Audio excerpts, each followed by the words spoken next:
Hello बच्चों, मैं Amit sir एक बार फिर आपका स्वागत करता हूं अपने इस चैनल में। आज हम लोग फिजिक्स पढ़ेंगे और फिजिक्स में आज मैं स्टार्ट करने वाला हूं इलेक्ट्रोमैग्नेटिज्म।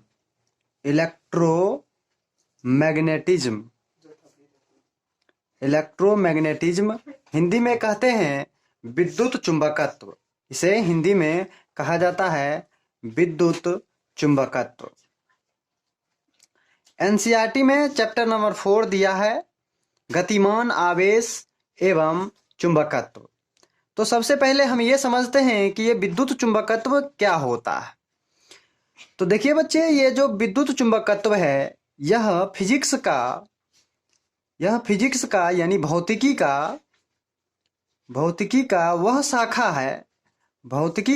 शाखा है जिसके अंतर्गत हम लोग विद्युत धारा या गतिमान आवेश जिसके अंतर्गत हम लोग विद्युत धारा या गतिमान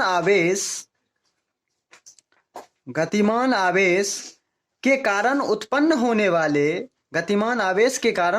होने वाले चुंबकत्व का अध्ययन करते हैं।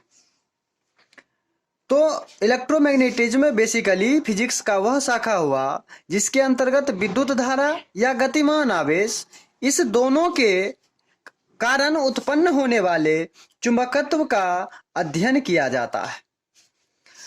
अब सबसे पहले हम लोग ये जानेंगे कि ऑस्ट्रेड साहब का प्रयोग, क्योंकि 1820 ईस्वी में ऑस्ट्रेड साहब ने विद्युतिकी और चुंबकत्व में संबंध बताने का प्रयास किया था। तो सबसे पहले हम लोग देखेंगे ऑस्ट्रेड साहब का प्रयोग। उन्होंने क्या किया कि यह ऑस्ट्रेड साहब ने एक तार ली, सुचालक तार AB, और इसे एक कनेक्ट कर दिया एक सेल के सहायता से, और ये एक स्विच हो गया। और ये इस तरह से हम जोड़ देते हैं, ये प्लस और ये माइनस, धन ध्रुव और ऋण ध्रुव। इस चालक तार के पास एक चुंबकीय सुई यानी कंपास सुई को लाते हैं और यहाँ पर निडिल। अब इसमें अभी कोई धारा नहीं जा रहा है, तो यह सुई अपने यानी बिना विक्षेपित हुए रहेगी, यानी नॉर्थ साउथ की ओर संयोजित रहेगी। फिर ये पहला काम था, उन्होंने देखा कि जब विद्युत धारा नहीं जा रही थी तो नॉर्थ साउथ यानी बिना विक्षेपित ये चुंबकीय सुई थी। फिर उन्होंने क्या किया, ये स्विच को ऑन किया यानी परिपथ से धारा गुजारी। ये प्लस है, ये माइनस है, विद्युत धारा इधर से जाएगी। तो उन्होंने देखा कि ये जो कंपास सुई थी यह विक्षेपित हो गया, ये नॉर्थ ये साउथ हो गया। फिर उन्होंने क्या किया कि इस धारा की दिशा को बदल दिया। अब धारा की दिशा हम कैसे बदलेंगे, ये प्लस से माइनस था, अब ये माइनस प्लस, यानी बैटरी को सेल को उल्टा संयोजित कर दिया, तो धारा की दिशा अब इधर से जाना प्रारंभ करेगी।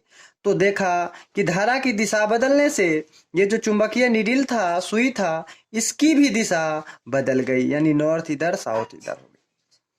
फिर उन्होंने क्या किया कि इस कंपास सुई को तार के नजदीक ले जाया गया, तो देखा कि उसमें ज्यादा डिफ्लेक्शन शो हो रहा था, यानी प्रदर्शित कर रहा था वह ज्यादा।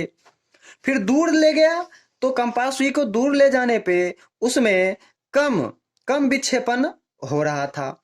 फिर धारा की तीव्रता को भी बढ़ा के उन्होंने देखा, तो धारा की तीव्रता कैसे बढ़ाएंगे, तो 2-4 सेल को जोड़ देंगे, तो तीव्रता बढ़ जाने से ये विक्षेपण भी अधिक हो गया।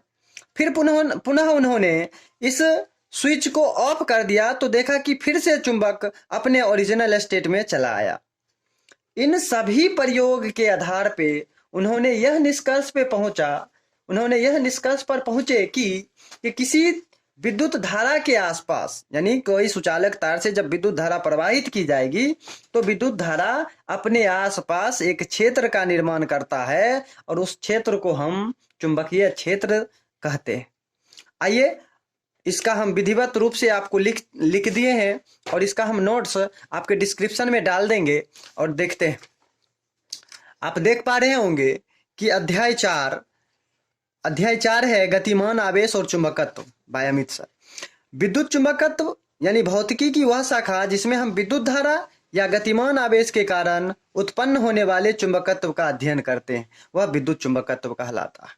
हम बताए थे कि विद्युत चुंबकत्व में सबसे पहले हम लोग ऑस्टेड का प्रयोग पढ़ेंगे, जो 1820 ईस्वी में हुआ था। 1820 ईस्वी में उन्होंने प्रयोग किया था।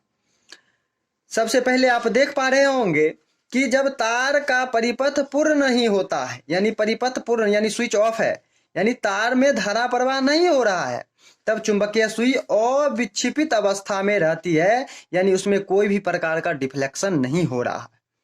लेकिन जैसे ही कुंजी दबाकर परिपथ में जैसे ही धारा प्रवाहित की जाएगी तो सुई अपने स्थिति से एक विक्षेपित हो जाएगी। यानी आप देख पा रहे हैं कि पहले नॉर्थ साउथ इस डायरेक्शन में था, उसके बाद यह सुई जैसे ही धारा को प्रवाहित किया तो इसमें डिफ्लेक्शन शो हो गया। फिर आगे आप देख पा रहे होंगे तीसरे फिगर में, यदि तार में धारा की दिशा बदल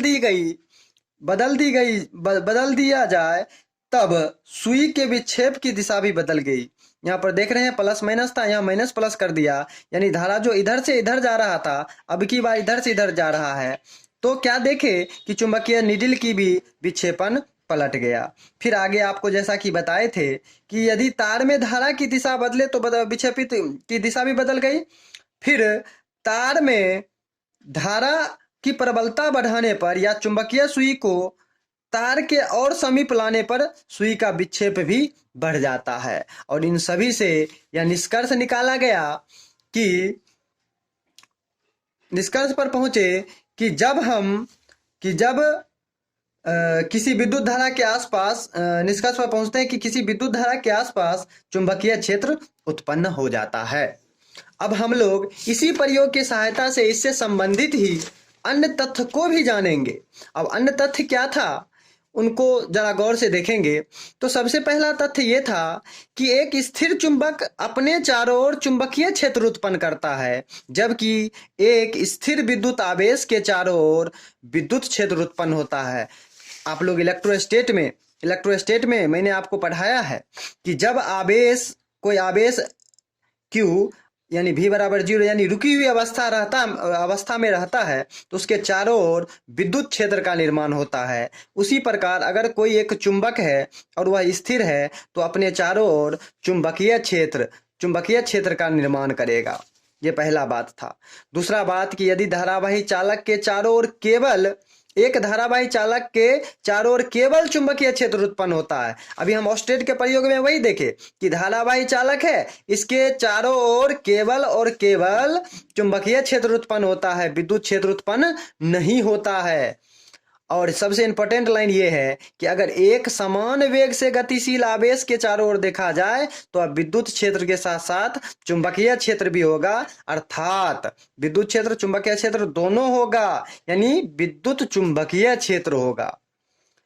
फिर आगे तीसरा निष्कर्ष देखा गया कि सभी दोलन करने वाले या त्वरित आवेश यानी उसमें वेलोसिटी है, आवेश में वेग है, तो वह विद्युत क्षेत्र चुंबकीय क्षेत्र तो उत्पन्न करेगा ही साथ वह विद्युत चुंबकीय तरंग भी उत्पन्न करेगा। यहाँ से 1 मिनट और अगर हम दिखाए कि कोई आवेश है, अगर वह रुका हुआ है तो वह केवल और केवल इलेक्ट्रिक फील्ड यानी विद्युत क्षेत्र का निर्माण करेगा।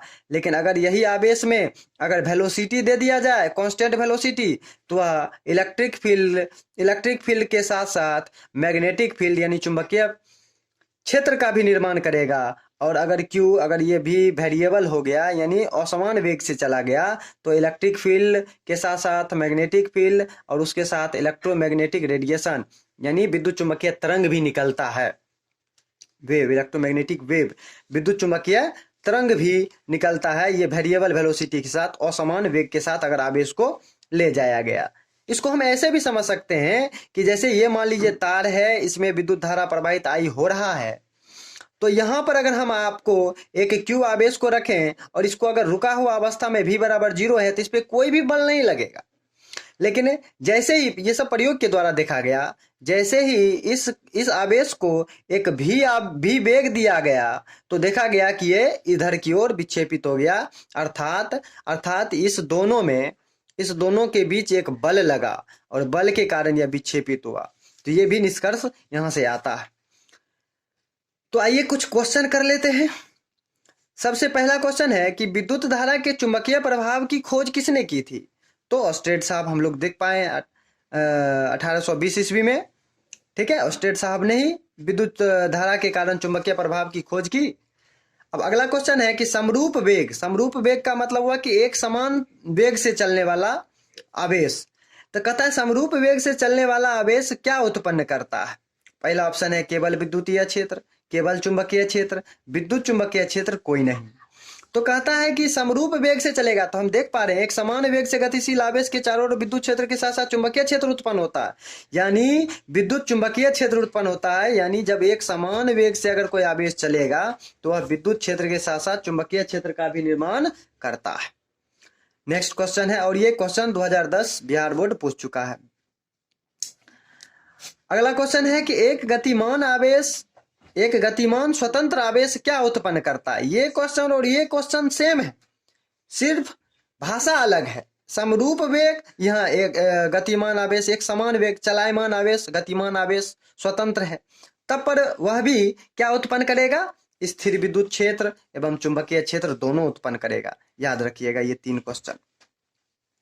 अब इस चैप्टर में हम लोग के पास 2 एस्पेक्ट आपको देखने को मिलेंगे। 2 एस्पेक्ट मतलब पहलू, यानी इस चैप्टर में हम लोग बेसिकली करने क्या वाले हैं? तो 2 चीज का अध्ययन करेंगे। एक कैलकुलेशन ऑफ मैग्नेटिक फील्ड, यानी हम लोग एक चुंबकीय क्षेत्र की गणना करेंगे, और दूसरा क्या करेंगे कि calculation of magnetic field due to magnetic field, magnetic force पढ़ेंगे। यानी कि हम लोग चुंबकीय क्षेत्र के कारण, मैग्नेटिक फील्ड के कारण चुंबकीय बल का अध्ययन करेंगे। ठीक है, तो आगे चलते हैं, तब तक के लिए बने रहें। धन्यवाद।